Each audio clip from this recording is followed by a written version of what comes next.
What's up, boys and girls? This is SPITLOGIC, and today I'm going to do another album review.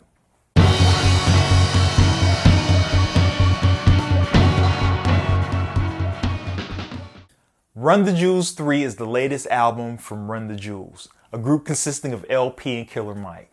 And just before I get into the review, this is going to really fall more into the Sleepers Chronicles. I slept on this album. I'm a fan of Killer Mike. I've been a fan for him for a while, but it wasn't until I saw that Black Panther trailer and then thought to myself, what is this sick beat that I'm hearing over this trailer? And I found out it was Run the Jewels.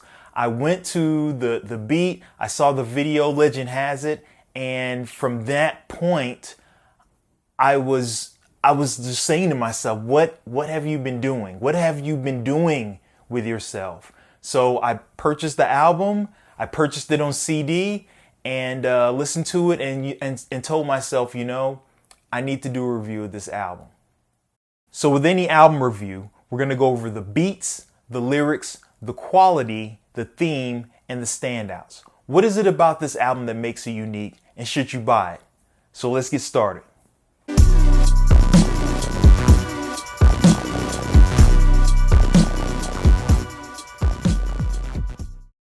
So the beats on this album, they're pretty good.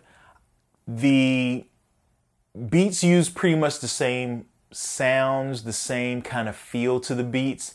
There's not a wide range in the diversity of the beats, but the beats are well made and they fit the lyrics perfectly. They complement both of the artists and it finds that commonality between the two.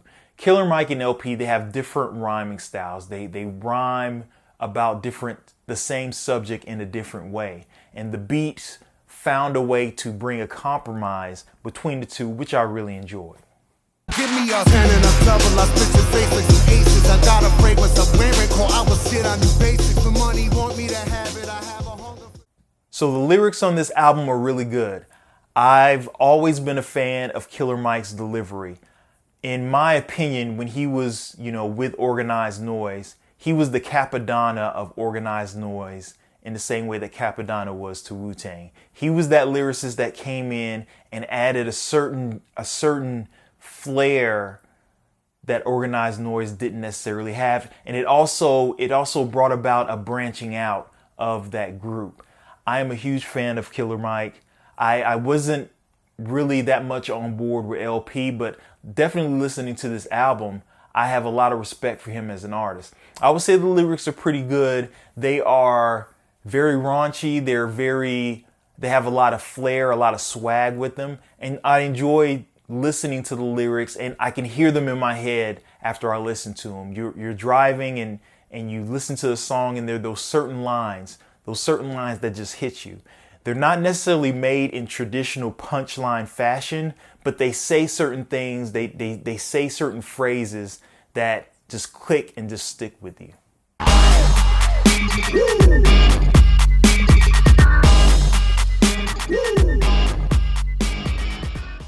So let's talk about the quality on this album. I thought the quality was really good. The choices that they made as far as the sounds that they used, it went well with the lyrics. And the way that they formed each beat over these lyrics and used them all together, I thought was really good. They had a few songs, maybe one or two songs that had cuts, that had scratches in it. Those were placed in the background as part of the beat. And I was okay with it because I understood that the tone that they were looking for. It wasn't a scratcher's paradise with some of the cuts that were in it. It was a part of the beat and I understood and felt that. I will say that it had a rock, almost a rock and roll-esque type of feel to it, even though we're talking about a hip hop album, which was pretty good. It's pretty unique. I think some of the choices of using the synthesizers worked pretty well. You can get into a lot of trouble of over-synthesizing your beats. But the way that they did it and the way they went about it, it was a good mix of instrumentation, but using that kind of synthesized sound. Choose the lesser of the evil people and the devil still gonna win. It could all be over tomorrow, kill our masters and start again. But we know we all... So what is the theme of this album? When I listen to this Run the Jewels album, it is a view of society. It is a look at what I am as a result of what the society has made me to be. But at the same time, I know who I am. I know what I have become because of what has happened. But now I understand because I found out that these things that happen to me in society aren't necessarily my fault. So don't fault me. Don't look at me for the person that I am. Look at the rest of the world and the way the rest of the world shaped me. Because at least I can acknowledge who I am. At least I can be comfortable with who I am, and I'm not afraid to be who I am. Where you have those who put on a front, who put on a facade, those with power, those who are in the higher class of individuals do the exact same thing that we do, but we get penalized for it a little bit more. I think it's a great concept, and the Run the Jewels concept is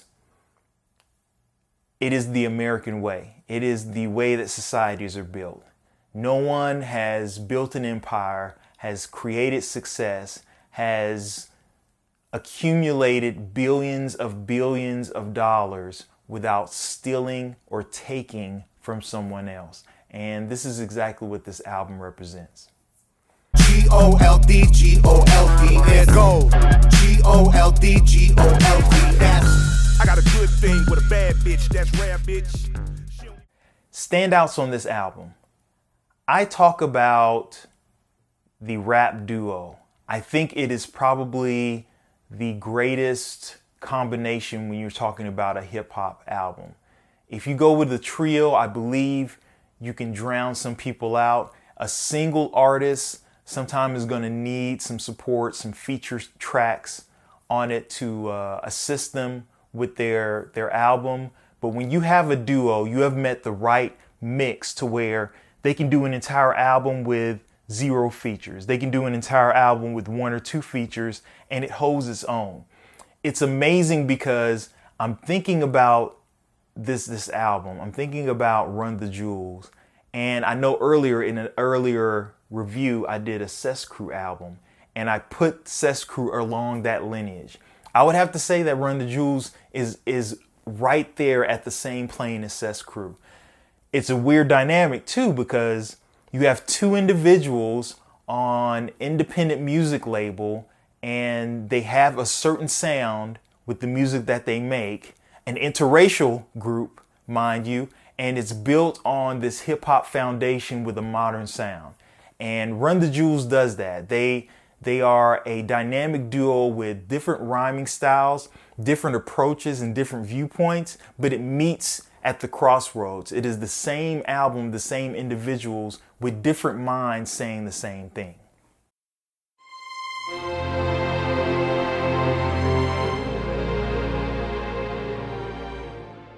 So when it's all said and done, this album gets a cumulative score of a 4.20.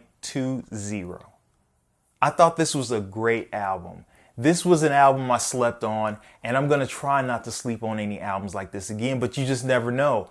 I feel almost like this was fate. This was my destiny to listen to this album, because had it not been for that Black Panther trailer, I would have never known this song. I would have never known this beat, and it's the beat that got me. It's the beat and the quality of that beat which drew me to even find out who the hell is this.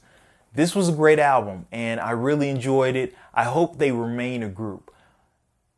I enjoy Killer Mike as a solo artist. I don't know too much about LP as a solo artist, but I hope that they stay together, and I hope that this is a permanent thing. Well, that's all I got, boys and girls. Let me know what you think, and until next time, peace.